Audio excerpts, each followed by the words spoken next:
Buenos días. El día de hoy vamos a hablar sobre aspectos básicos de la nutrición para posteriormente ir adentrándonos a los tipos de dietas que hay y que se recomiendan en nuestros adultos mayores.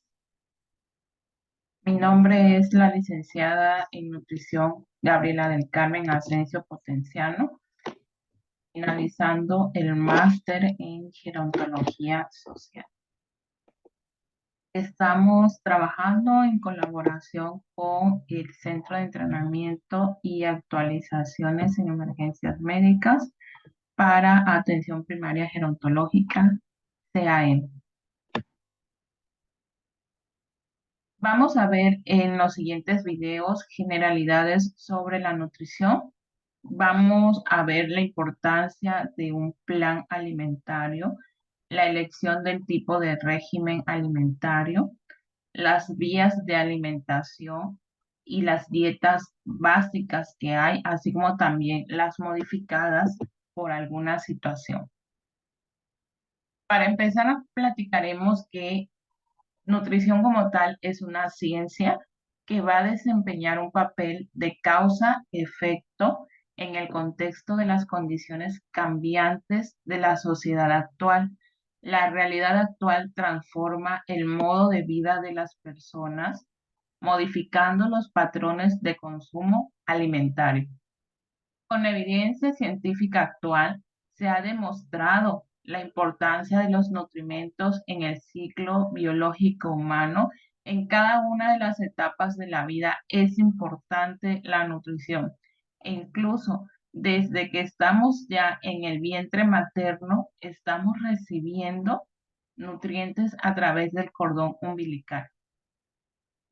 Es importante mencionar que un exceso o un déficit de estos nutrientes muy importantes pueden prevenir o condicionar la evolución de muchas patologías médicas, ya sea por una deficiencia de ellos o por algún exceso de ellos. Hay factores que van a influir muy directamente en la dieta de las personas, como son la situación geográfica. Por ejemplo, el vivir en un medio rural y en un medio urbano es distinta la alimentación, ya que pues en un medio rural mayormente las personas cosechan sus propios alimentos, sus alimentos hasta cierto punto son más orgánicos y más naturales, frescos, que los alimentos que consumimos las personas que vivimos en un área urbana, donde somos más consumidores de alimentos que ya llevan un proceso previo, ya sea empaquetados, enlatados, que sean alimentos con conservadores y químicos agregados. También aquí interfieren los factores climáticos, ya sea el relieve, la temperatura, hasta la vegetación propia de determinados lugares. Por ejemplo, no es la misma vegetación que nosotros podemos observar en el sureste de México, que es pues una vegetación de climas cálidos, de climas calurosos, templados, a la vegetación que se puede observar en la zona norte de México, donde la vegetación pues es más escasa, la tierra es más arenosa y la temperatura es un poco más caliente. Un ejemplo muy claro es que aquí en el sureste, en Tabasco, pues no tenemos la cosecha de fresas, de manzanas, de uvas, pero sí hay en el norte. Entonces, esto va a predisponer un poco lo que es la accesibilidad y el consumo de ciertos alimentos. También pueden interferir lo que son los factores sociales. Dentro de estos sociales, el que más se recalca es la tecnología, ya que la industria alimentaria ha estado evolucionando desde la década de 1900 y se ha ido añadiendo ciertos químicos, conservadores, ciertos colorantes y sazonadores artificiales a nuestra alimentación e incluso podemos tener alimentos en una temporada donde no es la cosecha. Por ejemplo, los mangos los podemos encontrar todo el año en los supermercados. Esto quiere decir que ¿qué pasó con ese mango? Pues puede ser un mango que fue modificado genéticamente. También tenemos factores individuales propios de la persona. Estos son factores intrínsecos y dentro de ellos pues va implicado lo que es nuestra educación. Van implicados los aspectos afectivos y también los psicológicos que pudieran interferir en nuestra conducta alimentaria.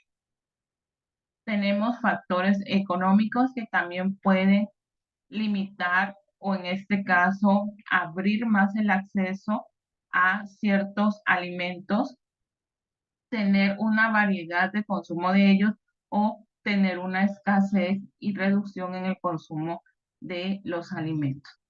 También tenemos factores culturales que pueden interferir en los valores, en las creencias, las costumbres, incluso hasta la publicidad que se da en los alimentos que consumimos. Aquí es muy importante mencionar que las creencias y costumbres que nos va marcando nuestra sociedad, el núcleo donde nacemos, nos podemos apegar a ello y podemos tomar ciertas restricciones o tomar también ciertos acuerdos en el consumo de los alimentos. Un ejemplo es ciertas religiones que prohíben el consumo de carne de cerdo o que en este caso prohíben o no consumen lo que son las carnes rojas de res. Comenzando con el proceso de la conceptualización, vamos a ver que aquí hay un papel muy importante que juega la nutrición, ya que pues la nutrición es una ciencia como tal que va a estudiar la forma en que el organismo va a utilizar la energía que va a conseguir de los nutrientes. Esta energía pues se utiliza para mantenernos y para crecer en las etapas tempranas de la vida. Y bueno, a la vez es importante mencionar que la nutrición se compone de procesos.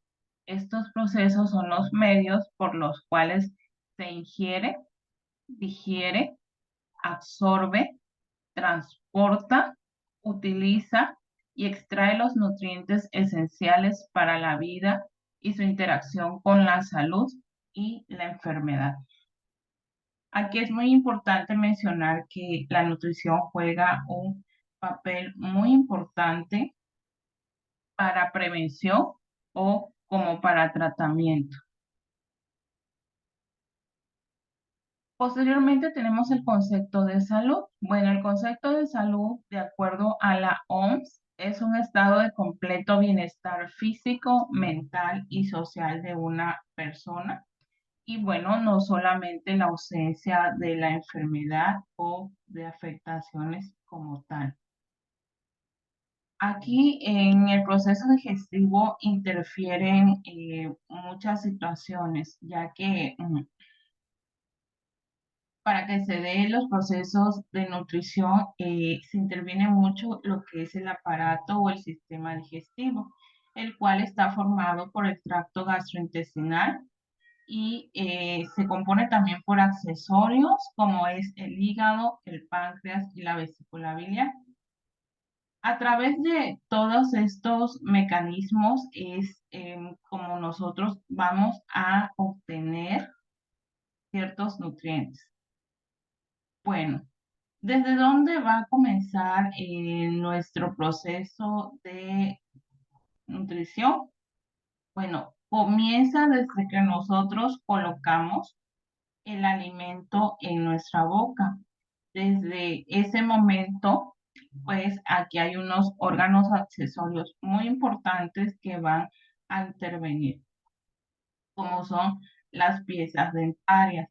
Las piezas dentarias son muy importantes porque van a permitir cortar el alimento. En este caso me refiero a los dientes incisivos.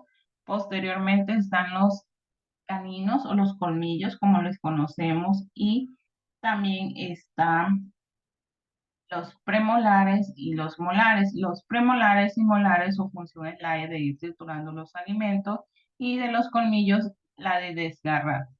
Entonces, a través de tener todas las piezas dentarias es cuando se comienza el proceso mecánico de masticar los alimentos para convertirlo en partículas más pequeñas, y estas partículas pequeñas se vayan a ir revolviendo con la saliva. Dentro de la saliva hay algo muy importante, y hay una enzima que empieza hasta cierta forma ir cambiando los alimentos para ir formando lo que es el bolo alimentario. Dentro de esta saliva se llama amilasa salival. Esta enzima ayuda a ir degradando o a desdoblando los carbohidratos que nosotros vamos a ir consumiendo a través de los alimentos. Bueno, después de que se va formando los,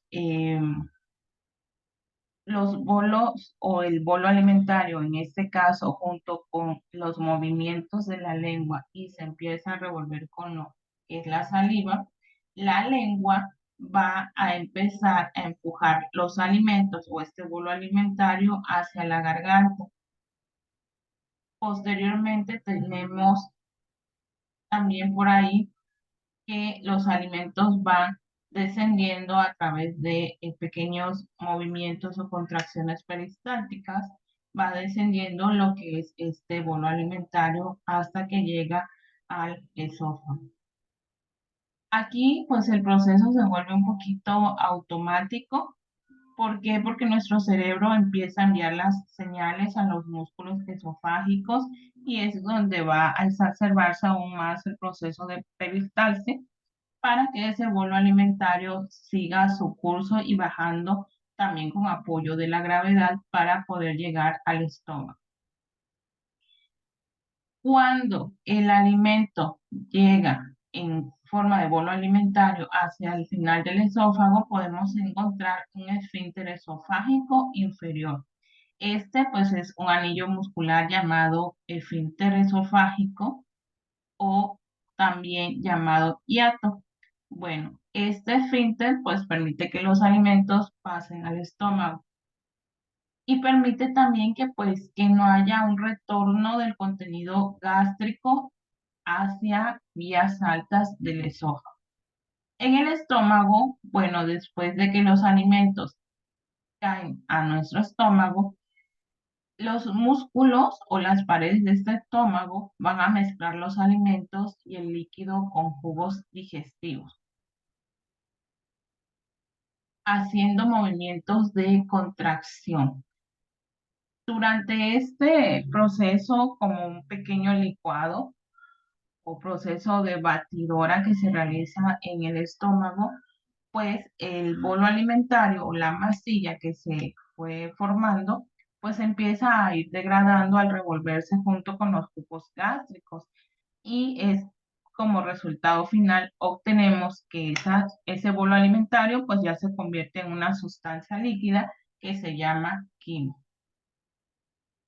Bueno, posteriormente este quimo o este líquido pues ya es conveniente para que empiece a ir ingresando a la primera porción de nuestro intestino delgado. En el intestino delgado, aquí es muy importante mencionar que en la primera porción pues se va a mezclar este quimo junto con los jugos digestivos del páncreas y del hígado, que en este caso vendrían siendo la bilis, los cuales pues van a ayudar al proceso digestivo de los lípidos, las grasas y los carbohidratos que están dentro de ese quimo. Bueno, La mayor absorción de nutrientes se realiza en las paredes del intestino delgado, el cual pues va a absorber vitaminas, minerales, va a absorber proteínas, lípidos, carbohidratos y bueno, esto se realiza a través de los cilios o pelillos intestinales, los cuales tienen receptores de nutrientes en todo su largo y ancho. Posteriormente, después de que ya nuestro intestino utilizó y absorbió todos los nutrientes que se podían de ese quimo, bueno, los productos de desecho se van a ir acumulando en el intestino grueso.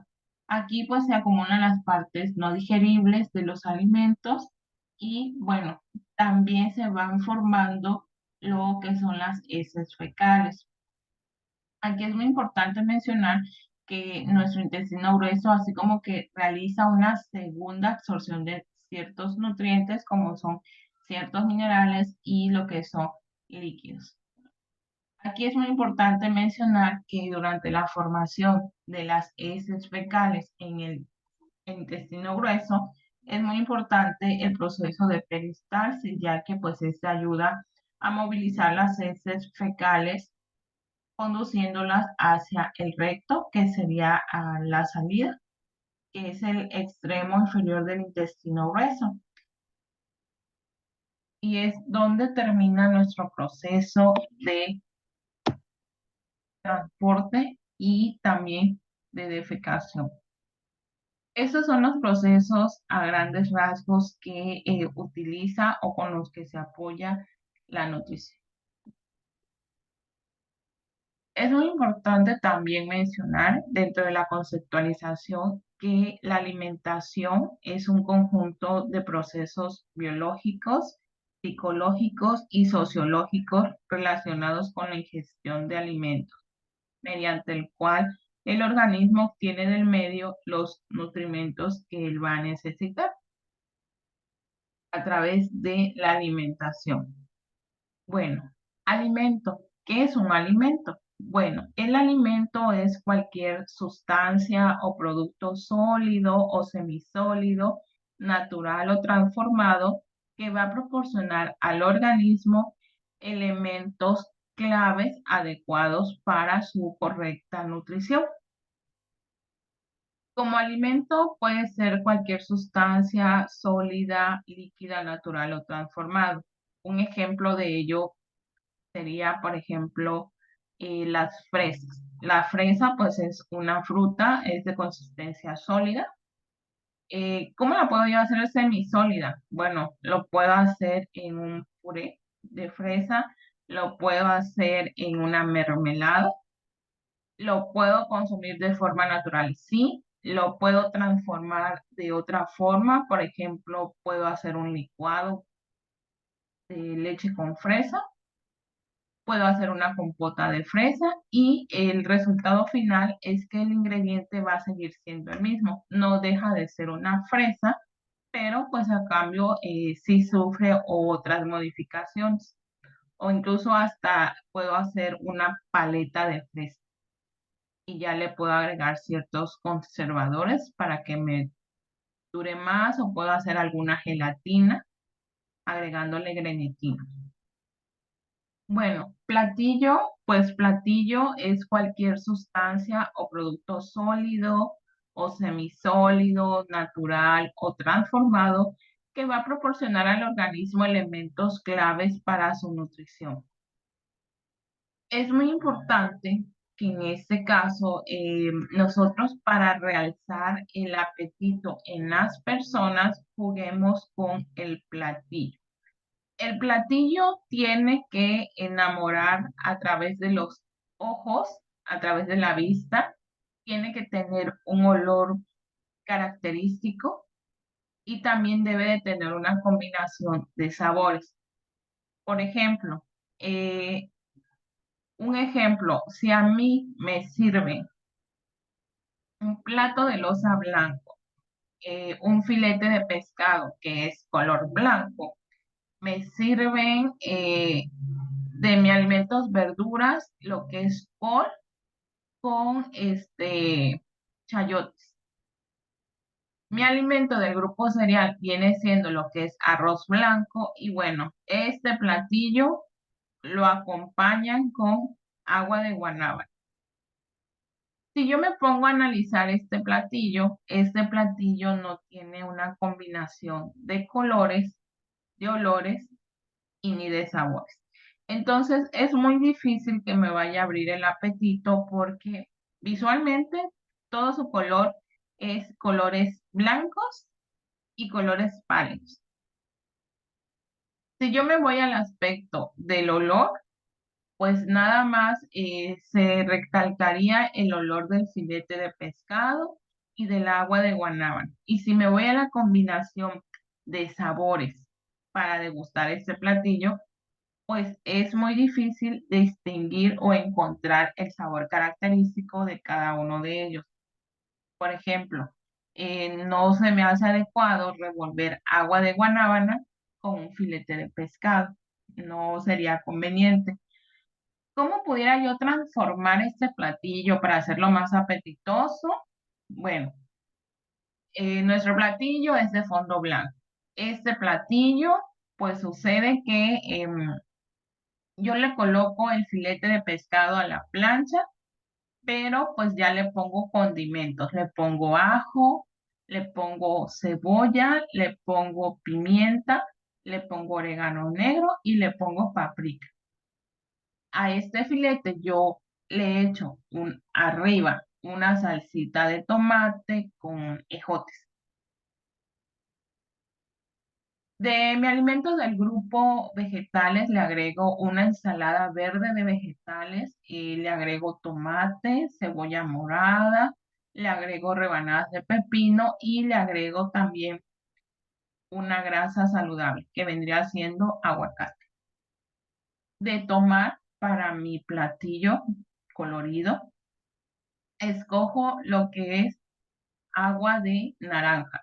Y mi alimento del grupo cereal pudiera ser o seguir siendo el arroz, pero sería un arroz rojo con ejotes o con pimientos de colores, o también pudiera yo en este caso utilizar lo que son las tortillas. Entonces, estas son técnicas que nosotros podemos implementar para realizar todas estas características organolépticas en un platillo. Siempre es importante, antes de que nosotros preparemos un platillo y proporcionarlo a una persona, que nos fijemos en todas estas características, ¿sí? Porque a través de ello es que nosotros vamos a promover que la persona abra ese apetito y logre consumirse totalmente el alimento que está equilibrado, balanceado y sobre todo es nutritivo. Más adelante vamos a ver la importancia de cada uno de los nutrientes y dónde los vamos a ir encontrando. Bueno, posteriormente tenemos la palabra dieta. Dieta, pues se llama así a todos los alimentos y bebidas usuales consumidas regularmente. La dieta correcta debe cumplir con ciertas características en el área de nutrición para considerarse que es correcta. Debe de ser completa, equilibrada, inocua, suficiente, variada y adecuada. Posteriormente tenemos la palabra estado de nutrición o estado nutricio. ¿Qué es el estado de nutrición? Bueno, es el resultado del equilibrio entre la ingestión de alimentos, que es el vehículo de los nutrimentos, ¿verdad? Y las necesidades nutricionales de los individuos. Es asimismo consecuencia de diferentes conjuntos de interacciones de tipo biológico, de tipo psicológico y de tipo social.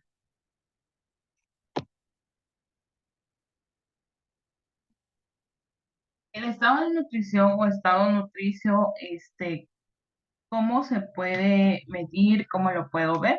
Bueno, aquí es un profesional de la salud que esté correctamente capacitado para hacerlo, ya que pues en el estado de nutrición al menos el área de nutrición, implementa los puntos A, B, C, D, donde preguntamos y hacemos un interrogatorio clínico nutricional, donde preguntamos antecedentes personales y patológicos de las personas, preguntamos si es alérgico a algún alimento, hábitos tóxicos que realice la persona, hábitos alimentarios, implementamos lo que es recordatorio de frecuencia de consumo de alimentos, recordatorio de alimentos y frecuencia de ellos a la semana. También nos apoyamos de cierta forma de las mediciones antropométricas, como es eh, el buscar las circunferencias corporales de la persona, realizar mediciones de su peso corporal, su talla, medir circunferencia cinturas caderas, medir circunferencia braquial, medir circunferencia de pantorrilla. Y en algunos casos es donde implementamos también lo que es la bioimpedancia eléctrica, donde nosotros podemos ver porcentaje de agua corporal, porcentaje de masa muscular, porcentaje de masa grasa. Podemos ver también porcentaje de masa ósea, podemos medir la edad metabólica internamente, qué edad está marcando nuestro cuerpo. Podemos también obtener en este caso la grasa visceral corporal, que es la grasa que se encuentra dentro de nuestros órganos, dando soporte y sostén a esos órganos, y hasta cierto punto pues tienen que estar dentro de rangos saludables.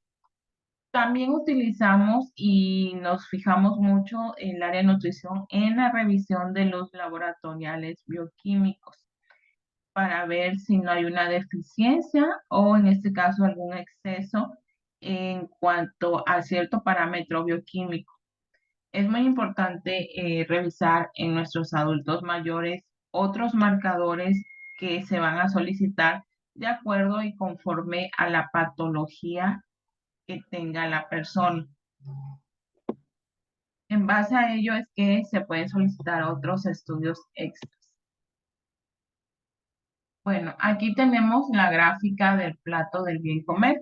Esta gráfica pues se basa de acuerdo a la norma 043 de acuerdo de la Secretaría de Salud. Y bueno, esta gráfica es una herramienta que representa y resume los criterios generales que van a unificar y dar congruencia a la orientación alimentaria. Esta pues va a ir dirigida a brindar a la población opciones prácticas con un respaldo científico para la integración de una alimentación correcta que pueda adecuarse a las necesidades y a las posibilidades de las personas. Esta gráfica como tal no es para un grupo específico de personas, sino que nosotros lo vamos a ir adaptando de acuerdo a las necesidades y patologías que vaya presentando la persona. A continuación vamos a ver las características de una dieta correcta de manera más detallada, las cuales pues también se encuentran disponibles y están marcadas en la norma 043 de Secretaría de Salud, y la cual va a establecer los criterios de características de una dieta correcta. Esa dieta correcta, pues, tiene que ser completa en todos los nutrimentos que hay, tanto macronutrientes como micronutrientes. Se recomienda incluir en cada comida alimentos de los tres grupos principales de macronutrientes, que serían los carbohidratos, los lípidos y las proteínas, en menor proporción de micronutrientes como son las vitaminas y minerales. Nuestra alimentación tiene que ser equilibrada, ya que a través de ser equilibrada, los nutrimentos deben de guardar proporciones apropiadas entre sí. No es conveniente que, por ejemplo, una persona esté consumiendo muchos lípidos y consuma pocas proteínas. ¿Por qué? Porque de uno me va a estar haciendo un exceso y del otro me va a estar haciendo una deficiencia, lo cual me puede llevar a un proceso de malnutrición. Y si esta persona no es corregida en su alimentación, pues nos puede dar o llevar a un proceso de malnutrición, desnutrición y, bueno, de fragilidad en el caso de nuestros adultos mayores.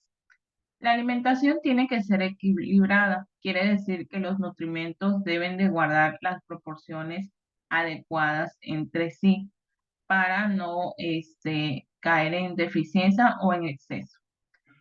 Debe de ser suficiente que cubra las necesidades de todos los nutrimentos y también las necesidades de las personas, así como la energía que gastan la tiene que ir reponiendo.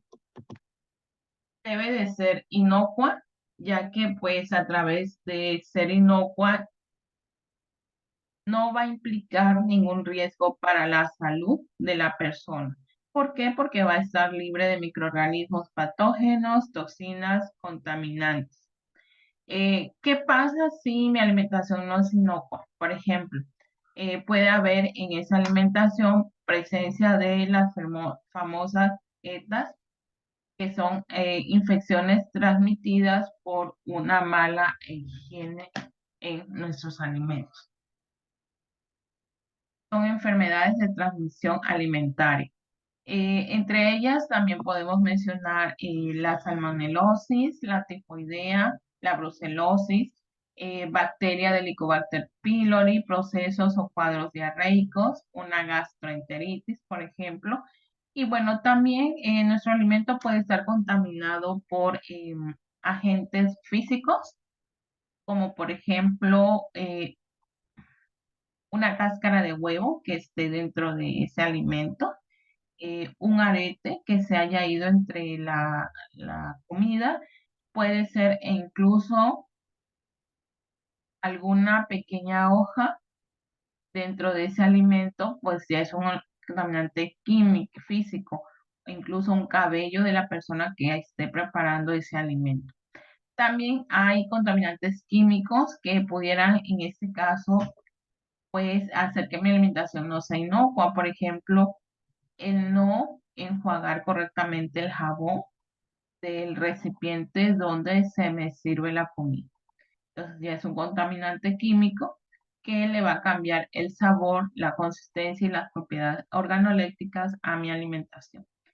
Nuestra alimentación tiene que ser variada, ya que debe incluir todos los diferentes alimentos de cada grupo en las comidas, siempre pues buscando que sea ajustada a nuestros recursos económicos.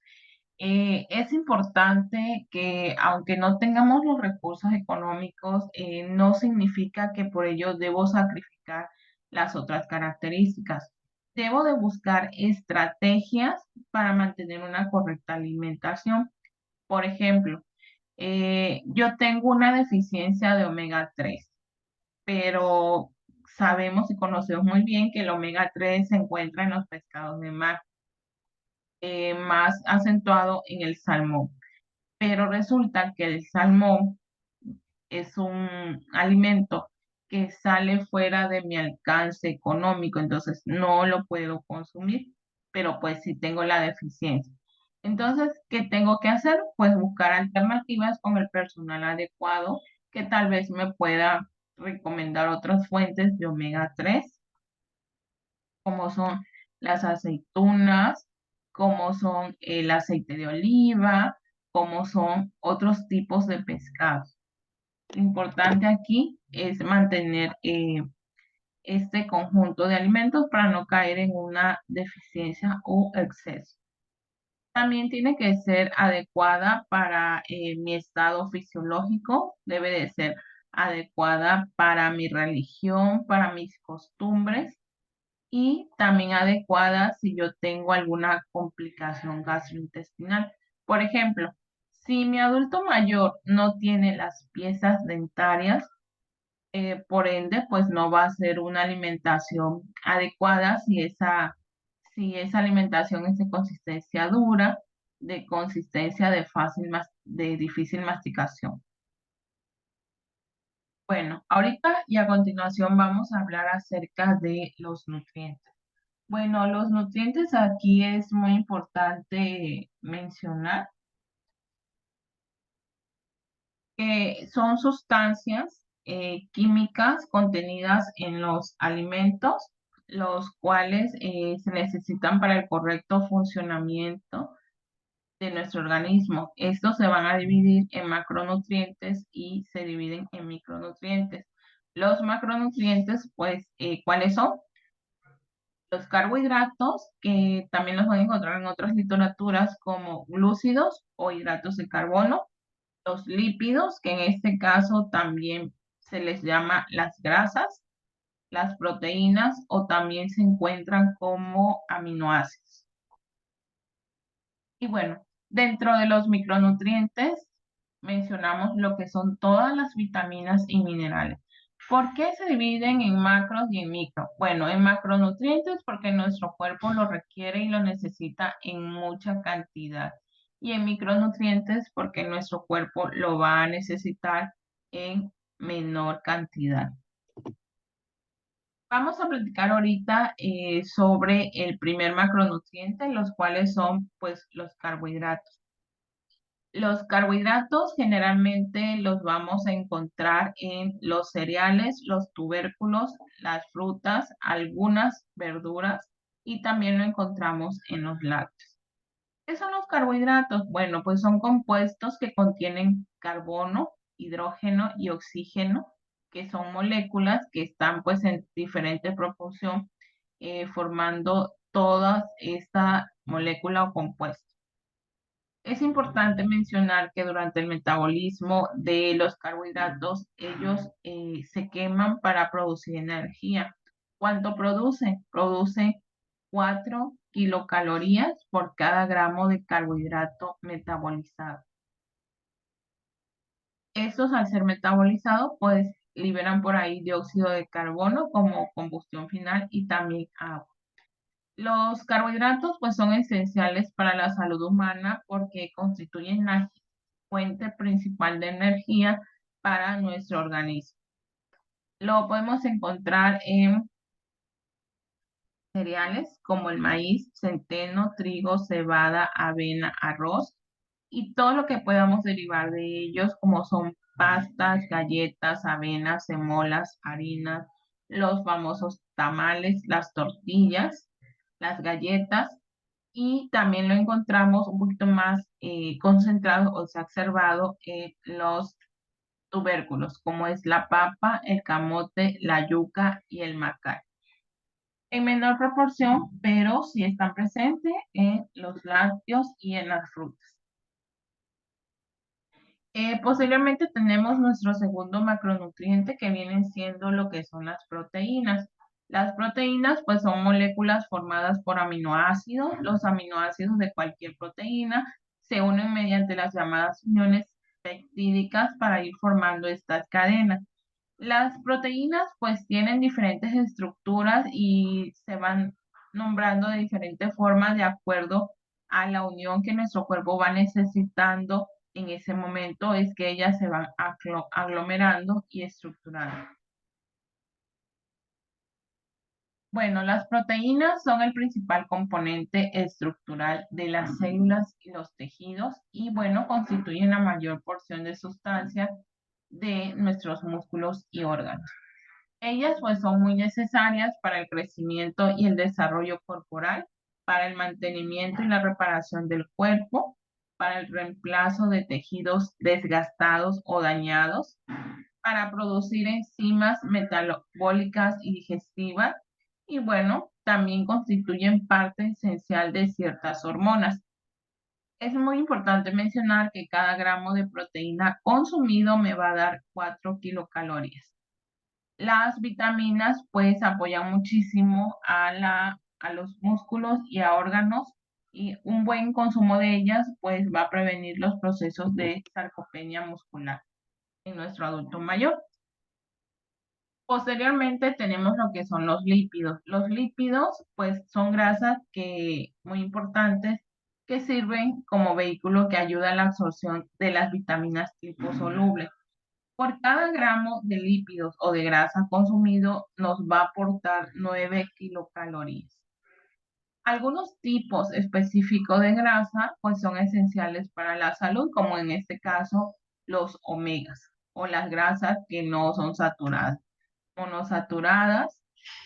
La grasa almacenada en el cuerpo humano pues sirve como reserva de combustible también dentro debajo de nuestra piel.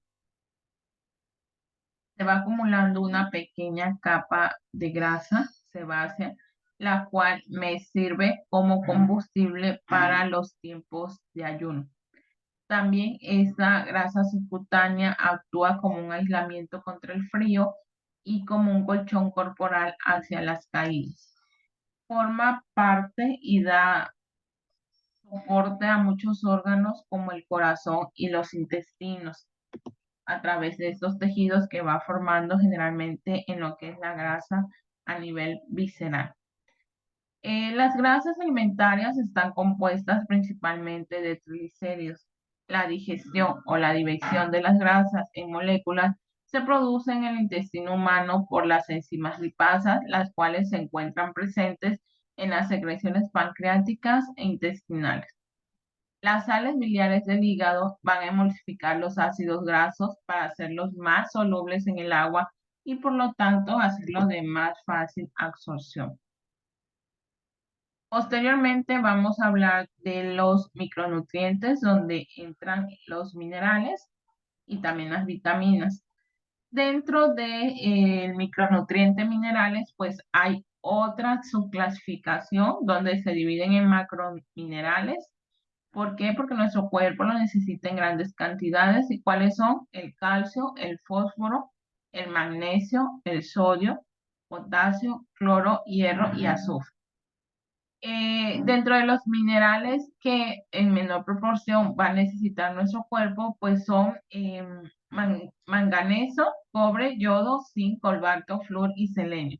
La mayoría de las personas pues obtienen estos minerales traza pues a través de una alimentación variada diariamente.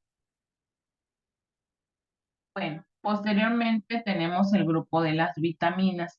Las vitaminas, en este caso, hay una subclasificación eh, en liposolubles y en hidrosolubles. ¿Por qué liposolubles? Bueno, porque liposolubles, estas se van a diluir en lípidos o en grasas. Y dentro de estas vitaminas que mayormente van a reportar toxicidad, porque estas sí se llegan a almacenar en el cuerpo, encontramos la vitamina A, que es la retinol, vitamina D, que es la calciferol, vitamina E, que es llamada alfa-tocoferol, vitamina K, llamada fitomenadiona, y también tenemos las vitaminas hidrosolubles. Dentro de estas vitaminas hidrosolubles tenemos que pues ellas se diluyen en agua, entonces es muy importante que la estemos consumiendo u obteniendo exógenamente, pero con más frecuencia. Porque así como nosotros la consumimos, también se diluye en agua y la vamos excretando generalmente a través de la orina o a través del sudor. Estas vitaminas es la vitamina C, que es el ácido ascórbico, las vitaminas del complejo B, como es la riboflavina, niacina, piridoxina, el ácido pantoténico, biotina, ácido fólico y cobalamina. Aquí es muy importante mencionar que no siempre va a haber una deficiencia o exceso de estas vitaminas. Es muy importante previamente hacerse un estudio bioquímico y también acudir pues a una valoración integral de un equipo multidisciplinario que logre atender a nuestro adulto mayor. Generalmente puede ser la valoración gerontológica integral, donde pues intervenga en este caso el equipo del médico. Aquí pues se recomienda que sea un médico geriatra o un médico especializado en el proceso del envejecimiento o también que sea una psicogerontóloga que sea una nutrióloga de preferencia con conocimiento en el proceso del envejecimiento o nutrióloga gerontóloga. También aquí muy importante que intervenga el área de rehabilitación por si se necesitara en este caso mejorar la marcha o alguna movilidad en el adulto mayor. También entra el otro equipo que es el equipo odontológico o también entraría la tanatología si en el adulto mayor requiere el caso. Esto porque por ver en este caso cuestiones que pudieran interferir en el correcto estado de mi adulto mayor y interfiera en la calidad de vida de él.